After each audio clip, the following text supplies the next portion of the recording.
All right, guys, we're back over here at this laundry room project where we're going to be putting down tile. Now, today we were supposed to start the tile installation, but there was a little bit of a mix-up. You see, the customer told me that the tile was arriving yesterday because he went and checked the tracking number. And the tile arrived yesterday, but it was one tile. See, apparently he was checking out the tracking number for the sample that he ordered and they sent it twice. So we have a few days now where we're going to be basically at a standstill. This happens, it's not a big deal. We have other things we can be doing.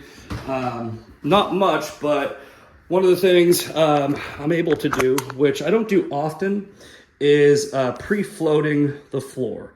So there's like mixed reviews on whether or not you should pre-float your uncoupling membrane. Some people say it's a no-no.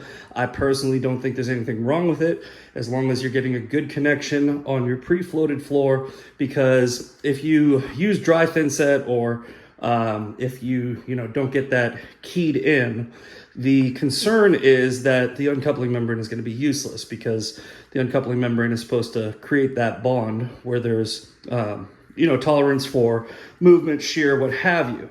However, if you properly wet your surface, properly key it down, you should have absolutely no problem bonding a thin set to a thin set and having a good solid connection. So just to get a little bit of a head start, that's what we're going to do today. I also killed some time today and cut some baseboard.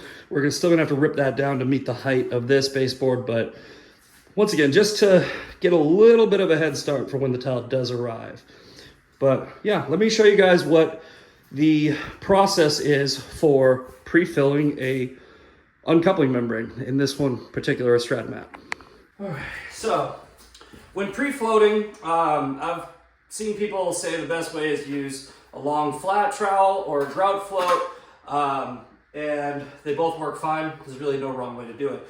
But I found the most efficient way for me is to actually use this stand-up squeegee, the same that we use to break up our surface tension on our self-level pour. And it's easier for me because I don't got to be on my knees. I'm getting old. The problem with this is if you use the proper consistency of your thin set mortar, right, then you're gonna be able to scrape pretty easy with your flat trowel. But the squeegee, you can still do it, but it's going to give you a little bit of trouble. I mean, it still works really good, but there you go. If you can see there, that's the issue that you have. So to fix that, we just add a little bit more water. All right, now before the peanut gallery jumps in and says, oh, if you add too much water, then it's not to the manufacturer's specs, you're absolutely correct. But every rep that I've ever talked to has said when you're doing water ratios, the manufacturer gives you about 10% of play in either direction, where it's still going to be fine to use. So this bag here calls for 4.5 to 5 quarts. So what I just did was I added, I started off with 4.5, and that's the mixture you saw before. Now I added an extra quart because their max is 5, so if I bring it up to 5.5, you should still be completely fine. And for a pre-float, having it be a little bit loose and still, functional, I think will be all right. So the 5.5 quarts, you can see it actually is almost it is pourable, right? So if you can pour this thin set and use your squeegee, you can get these floors done super fast, and you don't have to worry about being on your knees.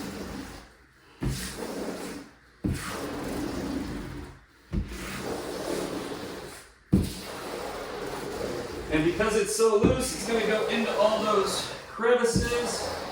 You just want to make sure it's nice and flat and there's no buildup. You should be able to scrape any buildup the following day though. And that is how I found pre-floating your floors is the fastest and easiest on your body. So we'll be out of here in maybe 5-10 minutes, And then we'll come back here when the tile gets in. We'll start setting this hex tile. We'll see you later.